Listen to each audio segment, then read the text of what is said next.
Hello students, let us have a discussion on this topic, risk and problems involved in export marketing. Students, as you know very well, export marketing ये ऐसी activity है जिसके through अपने देश को lot of foreign exchange earning मिलता है। लेकिन यही एक्सपोर्ट मार्केटिंग एक्टिविटी करते समय एक्सपोर्टर को बहुत सारे रिस्क एंड प्रॉब्लम्स को फेस करना पड़ता है। ऐसे कौन से risk and problems exporter face करता है, उसका डिस्कशन हम लोग ये यूट्यूब के जरिए करेंगे। मैं doctor P R. Karulkar, working as an assistant professor department of commerce in Konkan Gyanpith Uran College of Commerce and Arts, Uran Raigad. Let us start a discussion on risk involved in export marketing. देखो, सबसे पहली risk हम लोग discuss करेंगे commercial risk. ये risk covered by ECGC। This risk is covered by ECGC। ECGC का मतलब होता है export credit guarantee corporation of India limited.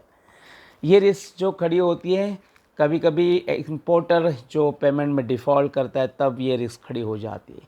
कभी कभी इंपोर्टर गुड्स को स्वीकारता नहीं है तब खड़ी हो जाती है। कभी कभी इंपोर्टर्स इंसॉल्वेंट हो जाते हैं। कभी कभी गुड्स एक्सेप्ट करने के बाद भी इंपोर्टर पेमेंट नहीं करता है।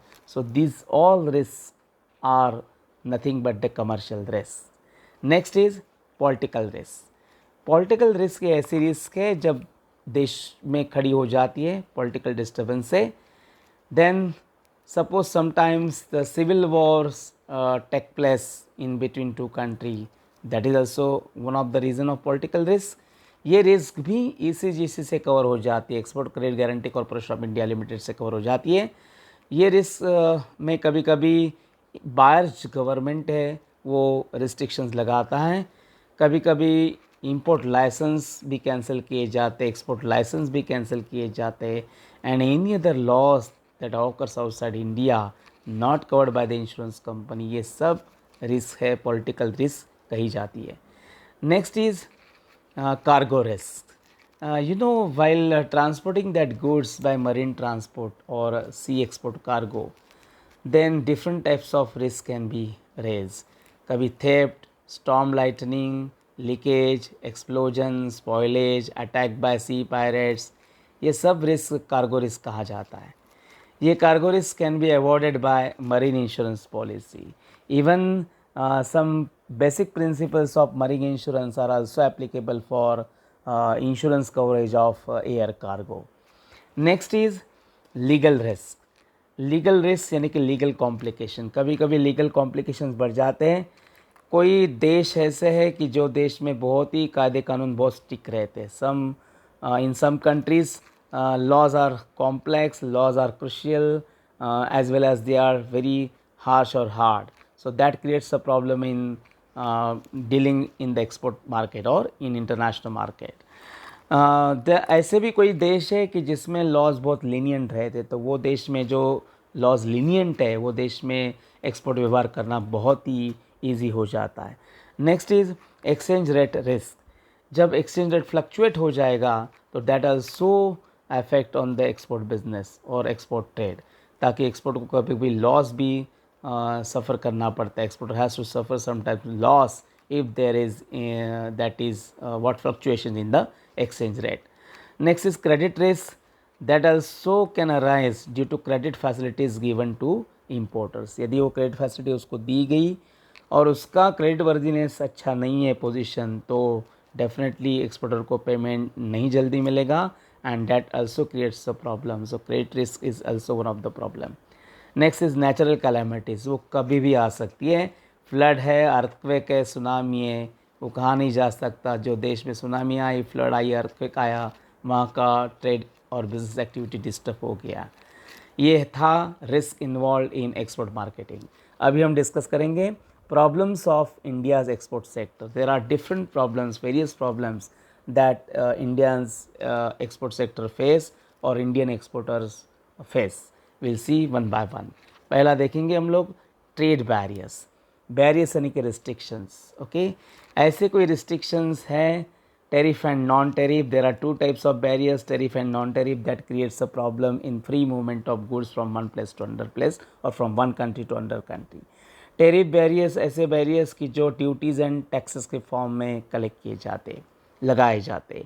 और नॉन टेरिफ बैरियर्स ऐसे बैरियर्स है जो लाइसेंसिंग्स और कोटा के फॉर्म में हमें डिफाइन किए जाते। तो ये दोनों barriers that creates a free movement of goods from one country to another country. दूसरा प्रॉब्लम है custom formalities. You know different countries they have the different custom formalities. कभी कभी ऐसा होता है कि that also create a problem in free flow of trade between that countries.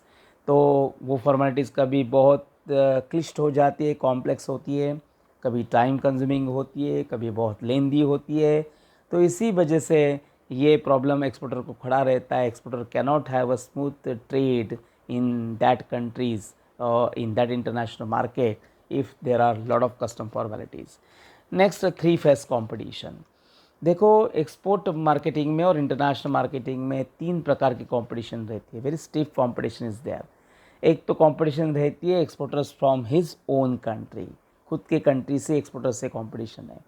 कभी कभी कंपटीशन रहती है वो एक्सपोर्टर्स फ्रॉम अदर कंट्रीज, दूसरे देश भी के लोग, दूसरे देशों के बिजनेसमैन भी एक्सपोर्ट करते तो उनसे भी कंपटीशन है। And third one is competition from the local suppliers in importing country.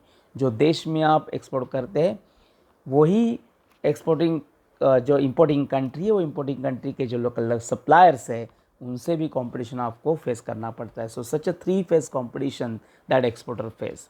Next is payment difficulties. all countries that have their own currencies and even conversion rates, so that also create a problem, because if there is a fluctuation in the rate, in the currency rate, then that create a problem in the contract with the foreign buyers and also with the exporters, and exporters sometimes may suffer loss in the payment difficulties. Next, high risk and uncertainties.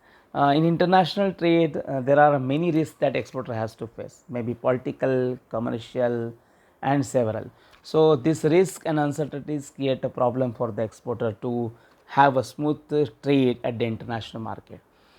Documentation formalities तो है ही, बहुत सारे documents prepare करने पड़ते हैं। 25 documents prepare करने पड़ते हैं, उसमें से 16 डॉक्यूमेंट्स है जो कमर्शियल है और 9 डॉक्यूमेंट जो रेगुलेटरी है।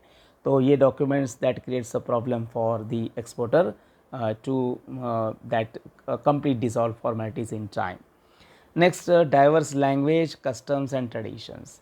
देखो एक्सपोर्ट बिजनेस ऐसा बिजनेस है जो बहुत सारे देशों के साथ किया जा सकता है। तो बहुत सारे देशों के लैंग्वेज, उनकी जो भाषा, उनका कस्टम्स, उनका ट्रेडिशन, ये बहुत डिफर रहता है। And exporter has to understand that culture, language and tradition, because unless the exporter will study that language, culture and custom and even tradition of that country, then they will not able to satisfy the needs of that foreign customers.